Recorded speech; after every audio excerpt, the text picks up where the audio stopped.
Parole prophétique pour l'année 2020. Ijambo ry'ubuhanuzi kubwo mu mwaka wa 2020. Ton Dieu te dit, Imana yawe irakubwiye ngo lève-toi, haguruka sois éclairé, umurikirwe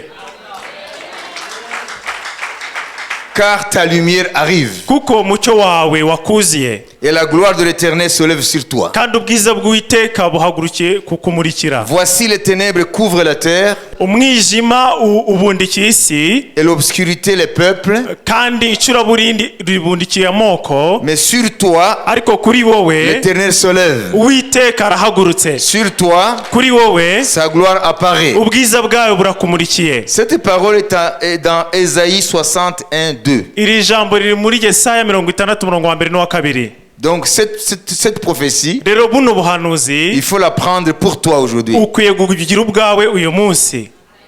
Même si ce sont des paroles qui viennent de passer presque 28 siècles. Nubwo ari amagambo amaze hafi ibinyejana 28. Dieu alors est en train de t'expliquer comment. Noneho Imana igiye kugusobanurira uburyo izabikora. Comment, comme c'est dans l'obscurité que brillent les étoiles, Ngo nkuko mu mwijima w'icuraburindi ariho inyenyeri zimurikira, l'année 2020 umwaka wa 2020 connaîtra beaucoup de ténèbres sur toute la terre. uzaba mu mwijima mwinshi ku isi hose.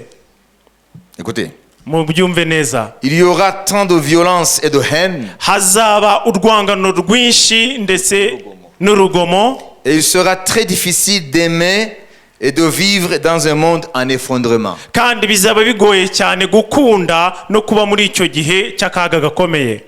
Seul le peuple de foi Keretse gusa ubwoko bwizera et qui connaît son Dieu kandi buzi Imana yabwo va triompher de ces temps difficiles. nibwo buzanesha muri ibyo bihe bigoye. Comme les étoiles les plus massives sont celles qui brillent le plus, Nkuko inyenyeri zifite uburemere kurusha izindi arizo zimurika kurusha izindi, car plus une étoile est massive, kuko uko inyenyeri irushaho kuremera plus les conditions de pression de température en son sein sont extrêmes, niko n'ibihe by'ubushyuhe igira muri yo birushaho gushyuha, et plus les réactions de fusion transformant l'hydrogène en hélium sont intenses. kandi nibwo ibiba muri yo byo guhindura hydrogene muri helium birushaho kuba byinshi. Ainsi en est celui qui a une vie intérieure intense spirituellement. Uko rero niko umuntu ufite ubuzima bw'umwuka muri we Intense. bukomeye bizagendekera. Une vie intérieure intense spirituellement. Kugira ubuzima bw'umwuka bushyitse. Sans comparer à une vie spirituelle intense avec Dieu. Intérieur. Ibiba mu nyenyeri kugira ngo imurike cyane bigereranywa n'ibiba mu buzima bw'umukristo muri we imbere. À travers ces réactions dans le cœur d'une étoile, il y a dégagement d'une énergie. Nkuko inyenyeri imurika kurushaho bitewe n'ibiyiberamo niko n'umuntu azarabagirana, et sa foi produira des œuvres de justice qui glorifieront Dieu. kandi kwizera kwe kuzabyara imirimo yo gukiranuka izahesha Imana icyubahiro. Cela dépendra de l'état intérieur. Rero bizaterwa n'uburyo uhagaze mu muntu wawe w'imbere. Lorsque vous verrez le chaos apparent survenir dans le monde, Igihe muzabona umuvurungano mwinshi ugaragara mu isi, cela signifiera que les choses sont en train de se réorganiser bizaba bigaragara ko ibintu biri gusubira mu mwanya wabyo pour le bien de ceux qui se confient en Dieu. kubw'ineza y'abiringira Imana. Je répète, Ndabisubiramo, lorsque vous verrez le chaos apparent survenir dans le monde, igihe muzabona umuvurungano ku isi mu buryo bugaragara, signifiera que les choses sont en train de se réorganiser pour le bien de ceux qui se confient en Dieu. bizaba bisobanuye ko ibintu biri kujya mu mwanya kuri bariya biringira Uwiteka, Car elles ne peuvent demeurer dans l'état où elles sont. kuko ntabwo ibintu byaguma mu bihe birimo. La chrysalide ne peut concevoir qu'elle va devenir un papillon. Urugero, ikinyabwoya ntabwo gishobora gusobanukirwa ko kizahindukamo ikinyugunyugu. Cependant, c'est ce qui adviendra lorsque vous traverserez ces temps inédits. Nyamara niko bizabagendekera igihe muzaca muri ibyo bihe bitigeze kubaho ukundi. Processus du papillon. Ikinyabwoya gihinduka ikinyugunyugu nyine. À l'état de chrysalide, le papillon ne peut pas savoir qu'elle deviendra qui deviendra une créature belle. iyo kiri muri ibyo bihe byo guhindurwa ntabwo gishobora gusobanukirwa ko kizavamo ikinyugunyugu cyiza.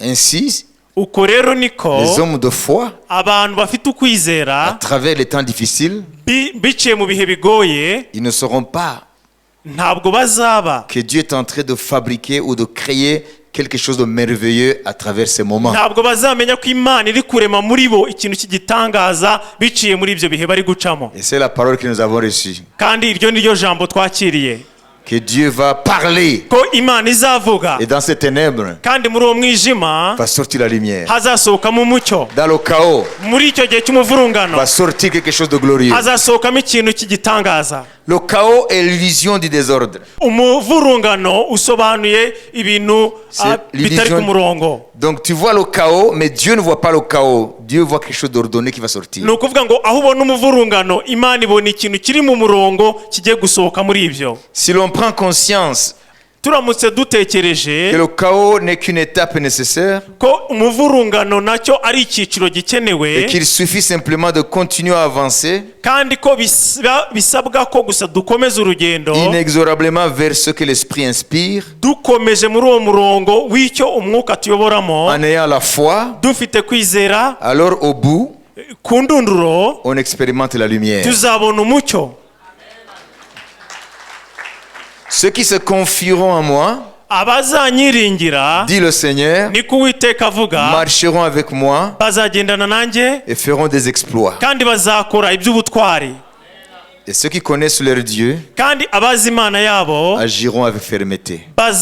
bazakoreshwa bazakora bashize amanga. Car je suis l'Éternel, ngo kuko ndi Uwiteka je ne change pas. ntabwo mpinduka. Malachie 3:6. Maraki ibice bitatu umurongo wa 6. Dieu continue. Imana irakomeza Je dispose mbafitiye en leur faveur, donc ces hommes de foi, mfitiye abo bantu bizera les ressources du ciel ibikenewe ibisabwa byose bivuye mu ijuru pour ceux qui vivront par la foi. kuri bariya nyine bazaba ubuzima bwo kwizera. Car je prendrai plaisir en eux. kuko nzabanezererwa, Je leur ferai du bien. nzabagirira neza, Je serai avec eux nzabana nabo comme j'ai été avec Élie mon serviteur. nk'uko nabanye na Eliya umugaragu wanjye Lorsque le ciel avait été fermé 3 ans et demi, igihe ijuru ryafungwaga imyaka 3 n'igice. il n'en manquait de rien. ntacyo yigeze abura. C'est l'année du couronnement de la foi de mes héros. ni umwaka wo kwambikwa ikamba ry'intwari z'Imana. Pas mes héros parce qu'il n'y a pas de zéro dans le royaume de Dieu. ni ukuvuga ngo intwari z'Imana, Les héros. intwari z'Imana. 2020, umwaka wa c'est une 2020 année ni umwaka du couronnement wo kwambika ikamba de la foi de mes héros. ku bantu bizera, intwari zizera. Dieu va couronner la foi de ses héros. Imana izambika ikamba intwari zayo zizera. En d'autres termes, Dieu va glorifier leur foi. mu yandi magambo Imana izahesha icyubahiro kwizera kwabo, Parce que Dieu qualifie cette année l'année de la foi. kuko Imana ifata uno mwaka nk'umwaka wo kwizera. Parce que quand Dieu a dit que la lumière soit et la lumière fut, kuko igihe Imana yavugaga ngo umucyo ubeho ukabaho, comme on l'a appris, nk'uko twabyize, Dieu a foi en lui-même. Imana ifite ukwizera muri yo ubwayo. C'est pour ça qu'il a appelé la lumière, niyo mpamvu yahamagaye umucyo sachant qu'elle va sortir des ténèbres. izi ko ugiye guseruka. Alors les hommes de foi cette année, rero abantu bizera uyu mwaka Dieu va couronner leur foi. Imana izambika ikamba kwizera kwabo. Ça veut dire ils vont vivre des œuvres ni surnaturelles. ukuvuga ngo bazaba mu bitangaza byayo. Comme Dieu a créé, nk'uko Imana yaremye, leur foi va créer. kwizera kwabo kuzarema nabo.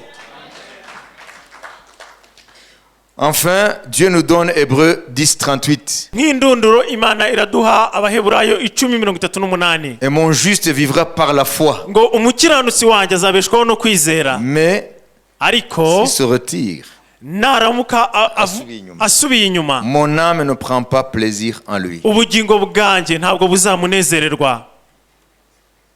Donc Dieu termine par ce passage. rero Imana isoreje kuri uyu murongo, Mon juste vivra par sa foi. umukiranutsi wanjye azabeshwaho no kwizera Parce que c'est une année de foi. kuko ni umwaka w'abizera. Mais s'il rencontre les problèmes qui vont frapper le quotidien des hommes cette année, ariko nahura n'ibibazo duhura nabyo umunsi ku munsi uyu mwaka, et qu'il attrape la trouille et regarde en arrière, noneho akagira ubwoba, agafatwa n'ubwoba akareba inyuma, il abandonne la marche de la foi, akava muri urwo rugendo rwo kwizera, Dieu dit, mon âme ne prendra pas plaisir en lui. Imana iravuga ngo ubugingo bwanjye ntabwo buzamunezererwa. C'est une année de foi ni umwaka wo kwizera avec une promesse extraordinaire pour les hommes de foi. kandi ufite isezerano rikomeye ry'abantu bizera. Nous allons marcher tuzagenda dans la clarté de la lumière de Dieu mu mucyo w'Imana au sein des ténèbres qui vont couvrir la terre et le peuple. mu icuraburindi rizaba rigose isi n'amoko. Ça veut dire ce que Dieu a dit, ni ukuvuga ngo ibyo Imana yavuze, c'est pas une année de lumière ibyo Imana yavuze ntabwo ari umwaka w'umucyo dans le monde. mu isi hose, Mais pour le peuple de foi, ariko ku bw'abantu bizera ils vont briller. bazarabagirana, La lumière de Dieu va être avec eux. umucyo w'Imana uzabana nabo. Donc dans le monde, il y aura plus de ténèbres. rero mu isi hazarushaho kuba umwijima w'icuraburindi, Mais pour le peuple qui va marcher dans la foi, ariko ku bw'ubwoko buzagendera mu kwizera, fidèle à la parole de Dieu, babizerwa mu ijambo ry'Imana, confiant en Dieu, biringira Imana, la lumière va resplendir sur eux. umucyo uzabamurikira, Ils vont éclairer bazarabagirana, et ils vont montrer que Dieu est là, bazagaragaza ko Imana iri kumwe nabo, même au milieu de la détresse, ndetse no mu bihe by'akaga, même au sein des ténèbres. ndetse no mu hagati mu mwijima, Le Dieu de la lumière est là. Imana y'umucyo izabana nabo. Alors cette année, rero uyu mwaka sois parmi les héros de la foi. ube mu ntwari zo kwizera. C'est un défi, ni igihinyuza, mais il faut que tu relèves ce défi. ariko kandi ukwiye kuba mu bazahinyuza icyo gihinyuza. Les ténèbres vont venir. icuraburindi rizaza. Est-ce que vous savez ce que Dieu dit par rapport aux ténèbres? ese muzi icyo Imana ivuga ku bijyanye n'umwijima? Les ténèbres sont toutes choses qui arrivent umwijima ni ikintu cyose cyiza et qui fait peur à l'homme, noneho kigatera ubwoba umuntu, qui l'éloigne de la présence de Dieu, kikamwigiza kure yo kubaho kw'Imana, sous forme de problèmes sociaux, des problèmes des guerres, des cataclysmes naturels, toutes sortes de problèmes. biciye mu bibazo by'imibanire, mu biza n'ibindi bibazo byinshi, La dépravation morale. gusubira inyuma mu muntu, mu mibereho ye, mu mico.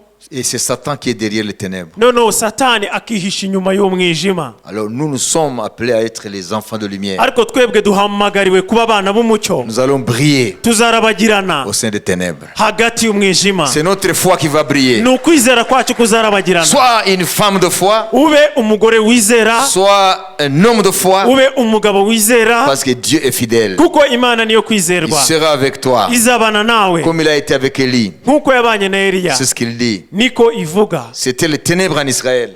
hari igihe cy'icuraburindi muri Isiraheli, Mais Élie, ariko Eliya il est resté yagumye le prophète de Dieu. ari umuhanuzi w'Imana. Alléluia. Et haleluya, il n'a manqué de rien. ntacyo yigeze abura. C'est ce que Dieu dit. niko Imana Et ivuga. les hommes de foi, kandi abantu ils bizera ne manqueront de rien. nta na kimwe bazabura, Et leur foi kandi ukwizera kwabo va les mener vers les ressources de Dieu, kuzabajyana ku by'Imana itanga, vers les provisions célestes. ku byo ijuru ritanga. Dieu dit, il va disposer ses ressources Imana iravuga ngo izatanga ibikenewe byose pour ceux qui vont marcher dans la foi. kuri bariya bazagenda mu kwizera. Alors, sois cette personne rero ube muri abo bantu que Dieu cherche Imana ishaka dans cette année. muri uyu mwaka. Au cours de cette année, muri uyu mwaka sois un homme de foi, ube umuntu wizera, une femme de foi, ube umugore wizera, un jeune qui est plein de foi, ube umusore wuzuye kwizera, parce que c'est l'année de la foi. kuko uzaba ari umwaka w'abizera. C'est l'année de la foi. ni umwaka wo kwizera, C'est l'année de la foi. ni umwaka wo kwizera. Nous ferons des exploits. tuzakora iby'ubutwari, Nous agirons avec fermeté. tuzakora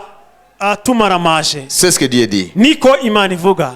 Recevez la prophétie de Dieu pour l'année 2020. mwakira ubuhanuzi bw'Imana kubw'umwaka wa 2020. Qu'il en soit ainsi. bihinduke gutyo. Et tout le monde dit Amen. buri wese avuge ngo amen. Ainsi soit-il. bihinduke gutyo.